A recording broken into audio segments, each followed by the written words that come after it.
Good morning. Kai is going through getting the goats clipped and ready to be milked. And I wanted to come in and show that today we're going to put the goats into the second half of the garden. And Kai has been harvesting Swiss chard and beets and weeds for the pigs. This is the half we did plant into. And I'm just going to open up the gate that's between the two halves and let the goats in so that after she's milked, they can go in and clear all the rest of the weeds out. Once the goats have been in here, we'll go get the sheep and let the sheep graze it down a little bit. And then after the sheep have been in here, we'll go get the pigs and let the pigs graze it down and root things up and get insects and things out. And so that's what we're doing this morning.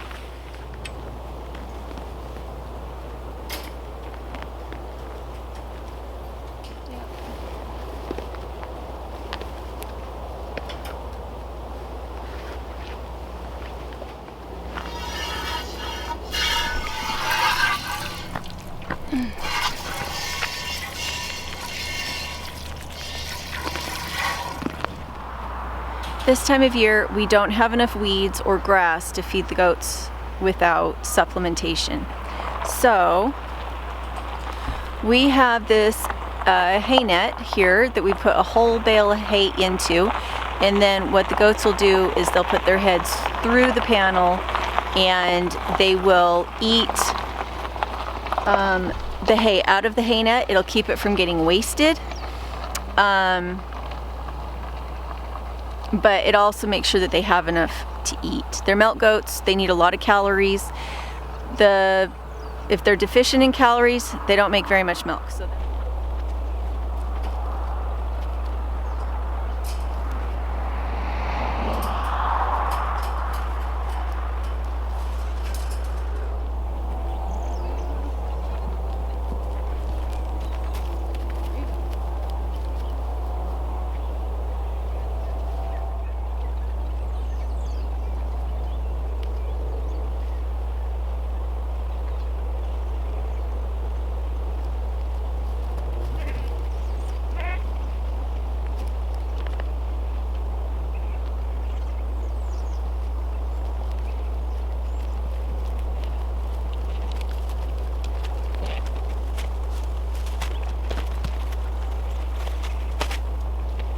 Alright, I know it doesn't look very romantic. There's no hidiness to any of this or cute cottage core here, but this is what it looks like in the fall. This is what they have to eat. It's all very tan, but you can see they're happy to have it. There's a little bit of green left in there, so there's a little nutrition. Mostly what it does is just give them something to pick at, something to graze on, something to occupy them. And what I'm working on today is getting a fence put up in the backyard so that we can house them in the backyard for the winter. So the reason I want to put my goats in the backyard is because I have one spot of bindweed that just the ducks can't keep up on it. When we first moved here, I had all my livestock, including the cow, in the backyard because there wasn't anything planted. All we had was big cobblestones, not even soil. And so I had my cow and the goats and the sheep, chickens, ducks, all in the backyard, and they were pooping, and I would put down more mulch, and then they'd poop, and then I'd put down more mulch. In the spots that I did that, I don't have bindweed. I don't have any problem with pernicious weeds, but there was one spot where I didn't put the animals. I don't know why I didn't put the animals there, but I didn't. And that spot has bindweed, and it doesn't spread, but it doesn't go away. And so what I want to do is correct my mistake, put my animals in, and get that spot of bindweed down. I really wanted that to be what happened in the big garden, that there'd be enough pooping and enough mulch from them eating hay that they could get rid of the weeds in this garden too. But it's 5,000 square feet and I've only got 4 goats. Earlier in the year we had something like 8 sheep and 2 more goats.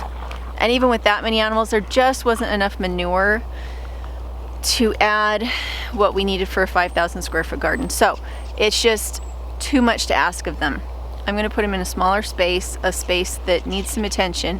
I'm going to have to think of something else to do in the big garden to add manure and life and mulch I just can't afford to bring in that much compost and that much mulch and that kind of thing to a garden this size. So what I'm going to do instead, I'm going to do what I can. Instead of having pipe dreams, I'm going to look at some reality. I'm going to do my best on my smaller spaces. And then if I have to use chemical fertilizer on this, and if I have to do deep tillage, I will. Poor little Miss Frost. We found a louse on her, and so she's had an oil treatment. I'm not sure I would do that again just because it's chilled her. We've had cold weather, and now instead of having fluffy, froofy hair, her hair is kind of slicked down to her because of the oil treatment, and so she's chilled.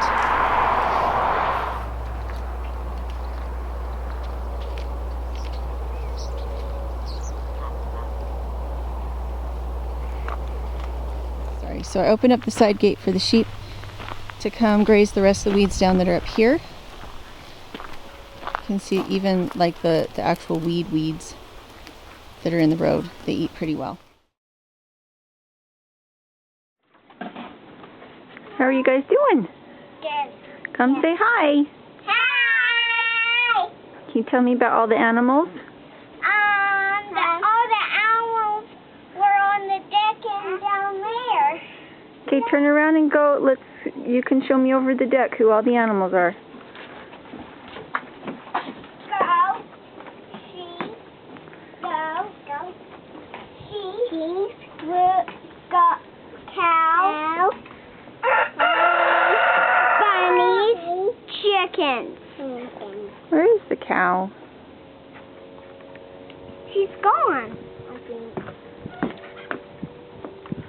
Where's the cow? Are you helping me, Mommy? You helping me, Mommy? Can you help me, Mommy? What, honey? Can you help me? Where are you going? So she's going down there. This is Mommy in there somewhere. We have to actually go outside because Mom? the screen. Did you want to tell our audience what they are doing? They're whittling And what are they whittling? arrows, For? bows and arrows. Not sure if I can do this incognito. Hi. Hi! Did you want to show us your awesomeness arrows? Hi guys. So I'm making a bow and arrow I just dropped. A bow and arrow you just dropped. Yeah, I did. Good thing you didn't drop it onto the goat, huh? You didn't impale a goat. Well, it isn't that sharp. Oh. Good jump. So, actually that's more of a spear. Do you have a bow somewhere? Yeah. Yeah? Right over here. So this is going to be the last of one of our really beautiful days. We're also trying out the new camera. Mr. Dirt just got his new camera, or his new phone, so it's an interesting bow, honey. Does it work? I haven't yet tried them because All dressed and ready to go. Wait. Hi guys, so we are just got our book and we're getting another one for one of our mom's friends, but we can only take one at a time since one's for us, one's for her.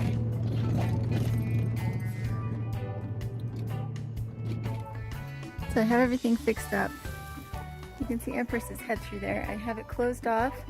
We're gonna put the buck in here. He's gonna be here with us until chamomile comes into heat.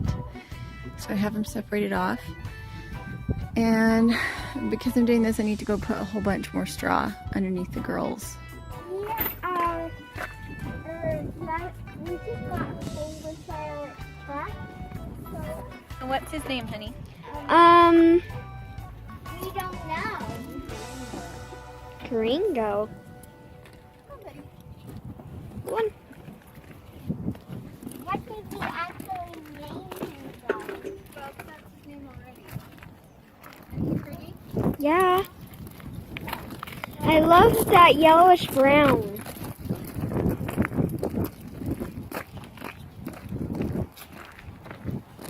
It's really pretty. It looks like Snowball has nice home in our little tree house. What do you mean? Looks like Snowball has a pretty nice home in our tree house. Cammy! Come here. How about we go and get Cammy's coat? We need to get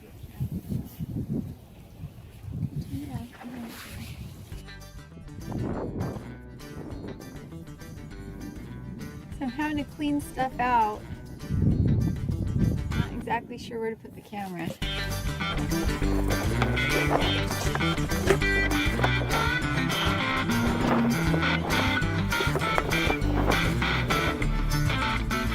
Gotta clean out in front of the door.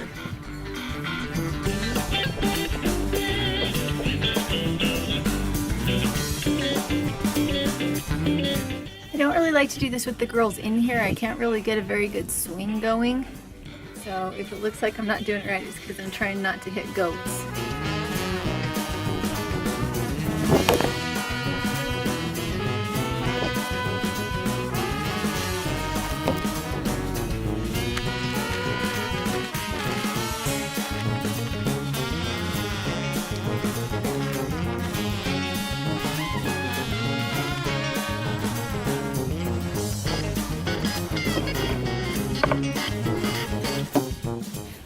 Don't forget to like, share, and subscribe.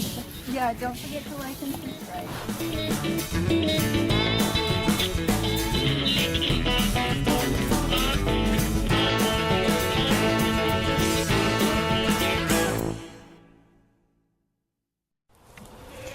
Hey guys, it is overcast today, so I should be able to film outside. Usually I can't because it just gets so bright that the camera can't pick things up. So I'm going to show you my milking routine and how I keep my other goats from rushing the door when I let Chamomile out. We will go ahead and feed them.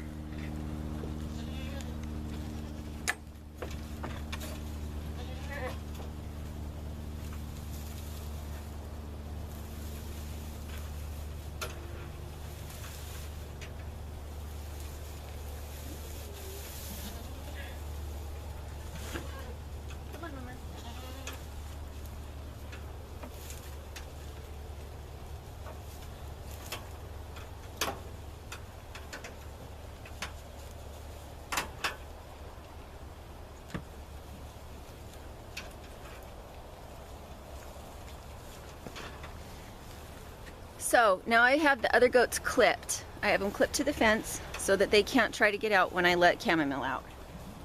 And I've got kittens that want to be in the middle of this.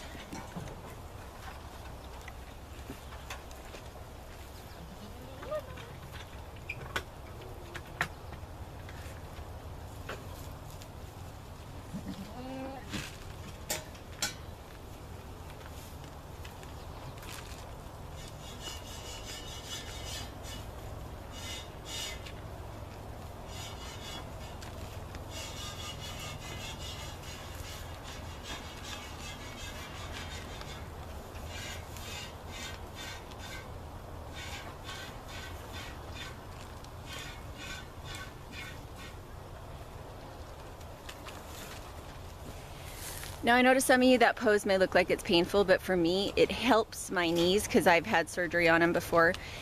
And it's kind of like my goat milking yoga pose. It helps my knees a lot, and it means that I can just pretty much milk anywhere and she'll stay.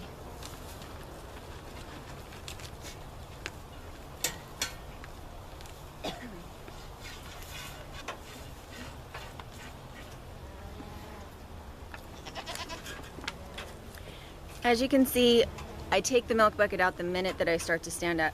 She doesn't know the milk bucket is still there if I move.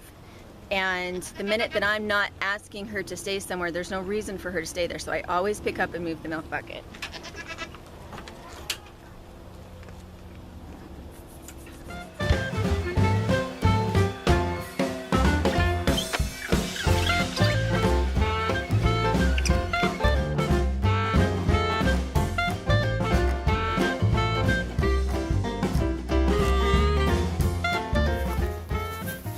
You guys can see that it's starting to get quite a bit taller than me, and I don't want that.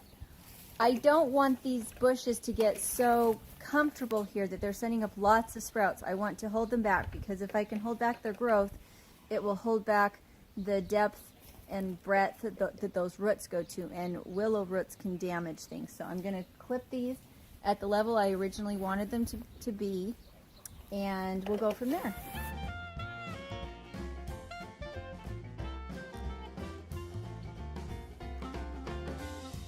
You want some help? Not at the moment. What? Not at the moment.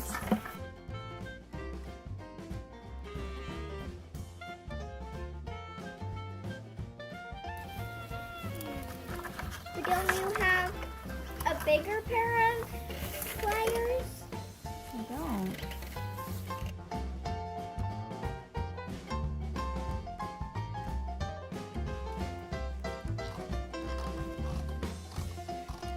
Can we take turns on those pliers? Huh? Can we take turns on the pliers that you do have? Not if I want to get done sometime today. So this is Jumper and Cloud. Cloud is not due until May, and Jumper is due, well, actually I think they're both due in May. Jumper has really big babies. She's bred to a meat sheep, and you can see she has really nice fiber, but she has really big babies that don't have hardly any fiber. We have her tied because when given the opportunity, she will chase the other goats and butt them in the belly, and we had one goat that miscarried this year because of it. So she's on a long line. She can get into her shelter if she wants to, but she never does. She doesn't mind any weather. I keep her water in this white bucket. She has already put hay in it this morning. It's to keep her water from getting nastied by the ducks. And this is her hay. And she's kind of a bottle sheep. Not really. She was raised by a Nigerian dwarf crossed with an alpine. That was her mother. We had her adopt her. And she is my biggest animal, and she is my biggest eater as well. She eats as much as 2 goats. The other thing we got done this morning, I gave her lots more straw, because when we had that hay, it meant that, when we had that snow, it meant that everything got wet, and I do not want my animals to be wet. So this is Jumper. We call her Jumper because she loves to dance. She will dance with people. If somebody starts jumping around her, she'll jump and dance with you. So you can see we have lots of snow. It's starting to melt, but I do have to keep the greenhouse vented because it's quite warm in there. And I put another layer of straw down for the meat rabbits. These are my silver fox bunnies. The parents are inside the hutches. The babies are out here. As with all young animals, they are more active than their parents are. And I keep a jug of water out here because they don't eat a lot of food, but they drink a lot of water. And right now we still have freezing temperatures at night, and so I can't use the regular waters because they freeze. So I have their food, and then I have them hay, and yeah, that's them. I'm doing kind of a lasagna garden style thing out here. I'm not actually going to plant in it. I guess I could plant in it, but I'm not going to. I'm just letting it layer. Every time it rains, I put more mulch in so that it's wet, and then dry on top so that they're not getting wet. And it works really well for them. It gives them somewhere to play. The only problem is in the winter, this is a lovely place for rabbits. It keeps them warmer because as the sun comes up in the east, it warms them up really quickly. But once we start to have some really good sunshine in March, it gets too warm for them. And so I'm thinking I need to put them underneath the tree facing north, because I don't want to put them under the deck until I absolutely have to. Under the deck, it keeps them cool, but they don't have a lot of sunshine, and the cages are smaller. So we'll see how this goes.